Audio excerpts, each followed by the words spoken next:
বন্ধুরা সবাই কেমন আছে? আশা করি সবাই খুব ভালো আছে। দেখো আজকে আবারও আমি একটা ছোট্ট একটা ভিডিও নিয়ে তোমাদের কাছে চলে এসেছি। আর সেটা হচ্ছে আজকে কী বাজার এসে সেটা তো বলবোই, আর কি রান্না করছি সেটা দেখাবো। তো চলো চটপট দেখে নাও কী রান্না করছি, কী নিয়ে এসছে বাজার থেকে সেটা বলি। কাতলা মাছ নিয়ে এসছে, কাতলা মাছটা দুবেলার রান্না করব। এবার দেখো কাতলা মাছ নিয়ে চলে এসছে। তো চলো কাতলা মাছটা রান্না করে নিই। কড়াই তেল দিয়ে দিয়েছি, তেলটা খুব বেশি গরম হয়ে গেছে, দেখতেই পাচ্ছ ধোয়া উঠছে কীভাবে। তো কাতলা মাছ রান্না করব আজকের, হচ্ছে কাতলা মাছটা রান্না করব। আর বাজার থেকে আজকে এসছে তোমার সবজি এসছে, সজনে ডাঁটা, টমেটো, পটল, ধনে পাতা। মাছটা কিন্তু আমি খুব বেশি ভাজবো না,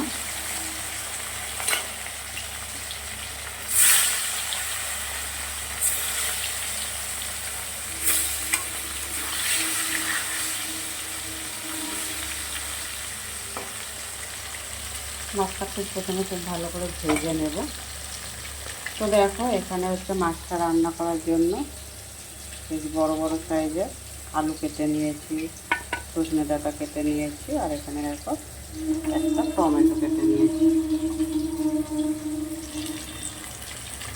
তো মাছটা ভাজবো আর ওদিকে তোমার মশলাটা রেডি করে নেব। মাছটা তো ভেজে তুলে নিলাম, এবারে হচ্ছে কালো জিরে ফোড়নে দিচ্ছি, কেটে রাখা সবজিগুলো দিয়ে দিলাম।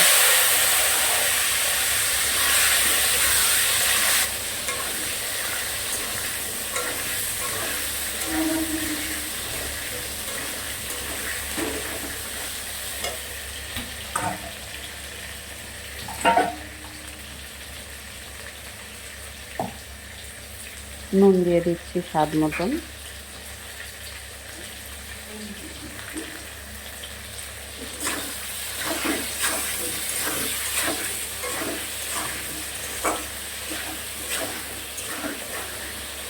একটু ভাজা ভাজা হলে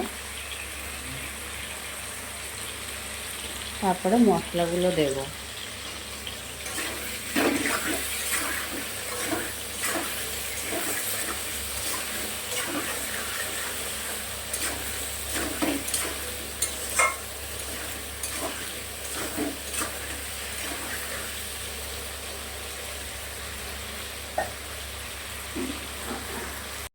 তো দেখো ভাজা হয়ে গেছে, খুব বেশি ভাজা হয়নি, কিন্তু লাল লাল ভাজিনি, হালকা ভেজে নিয়েছি।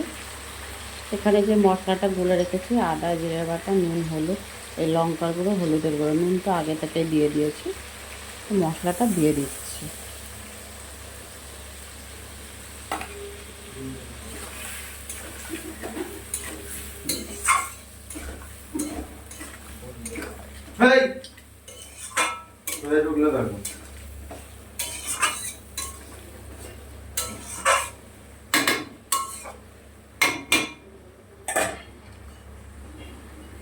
এবার এটা ঢেকে ঢেকে বেশ কিছু সময় 5 থেকে 6 মিনিট ভালো করে কষিয়ে নেব। তো চলো তত সময় একটু ঢেকে দিই। মোটামুটি 5 থেকে 6 মিনিট তো কষাতেই হবে। একটু বেশ ভালো করে ফুটে উঠলে, মশলাটা বেশ ভালো করে হয়ে গেলে, একটু যখন ঝোল টেনে নেবে তখন কিন্তু গ্যাস কম করে দিয়ে মোটামুটি 5 মিনিটের মতন কষিয়ে নেব। মশলাটা কিন্তু খুব ভালো করে কষানো হয়ে গেছে। আলু, ডাঁটা প্রায় সিদ্ধ হয়ে গেছে, আর একটু বাকি আছে। এবারে পরিমাণ মতন ঝোল দিয়ে দেবো।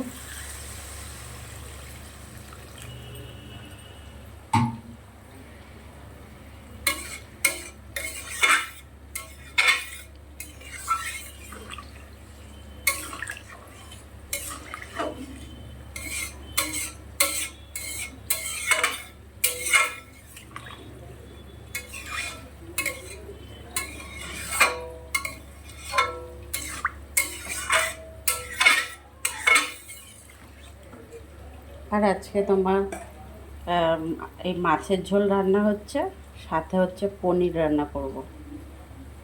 তো মাছের ঝোলটা ফুটে উঠলেই মাছগুলোকে দিয়ে দেব। এদিকে দেখো, ওদিকে তো মাছটা রান্না হচ্ছে, কড়াটা ঢেকে দিয়েছি। এখন এদিকে পনির রান্না বসিয়ে দিয়েছি। সাদা আগে সবার প্রথমে দেখো পনিরটা হালকা ভেজে নিয়েছি, ভেজে তুলে নিয়ে এই তেলের মধ্যে গোটা জিরে ফোড়নো দিয়েছি, দিয়ে আলুটা দিয়ে ভেজে নিয়েছি, দুটো কাঁচা লঙ্কা চিড়ে দিয়েছি, নুন হলুদ স্বাদ মতন দিয়ে দিয়েছি, একটু লঙ্কার গুঁড়ো দিয়েছি, আদা জিরে বাটা দিয়েছি, দিয়ে ভালো করেই কষানো হয়ে গেছে। আর কষাতে লাগবে না, অনেকটাই কষানো হয়ে গেছে।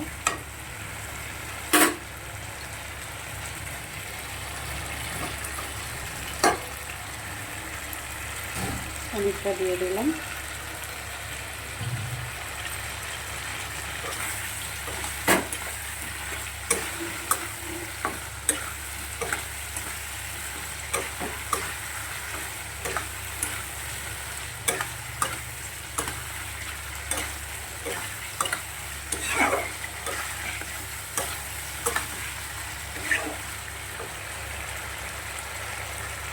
এবারে পরিমাণ মতন জল দিয়ে দিচ্ছি।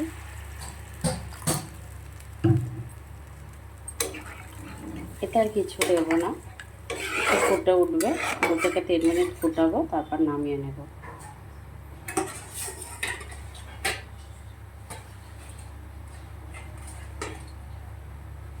ঢেকে দেবো। এদিকে মাছের ঝোলটা ফুটছে।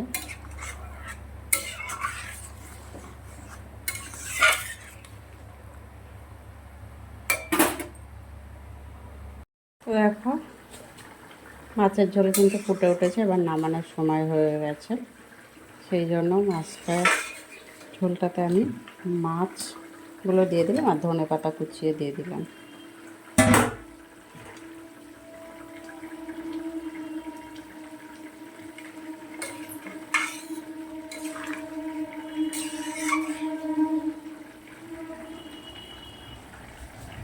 আর এদিকে হচ্ছে পনিরটা হয়ে গেছে, পনিরটাও নামিয়ে নেব।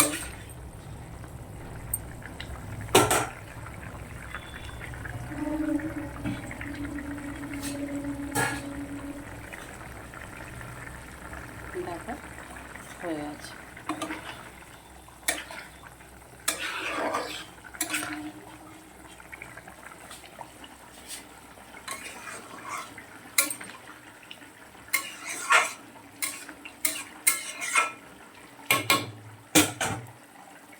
তো বন্ধুরা, ভিডিওটা বেশি বড় করছি না, এখানেই শেষ করব।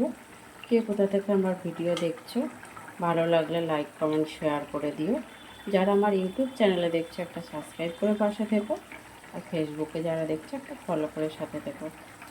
সবাই সবার পাশে থাকতে হবে, সবাই সবার হাত ধরে এগিয়ে যেতে হবে, তবে কিন্তু আমরা ফেসবুক বলো ইউটিউব বলো সফলতা পাবো।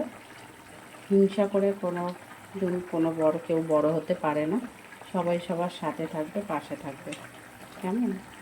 তো চলো, ভিডিওটা বড় করছি না, এখানেই শেষ করব। সবাই ভালো থাকবে, সুস্থ থাকবে। আবার পরে চলে আসবে ছোট্ট একটা ভিডিও নিয়ে।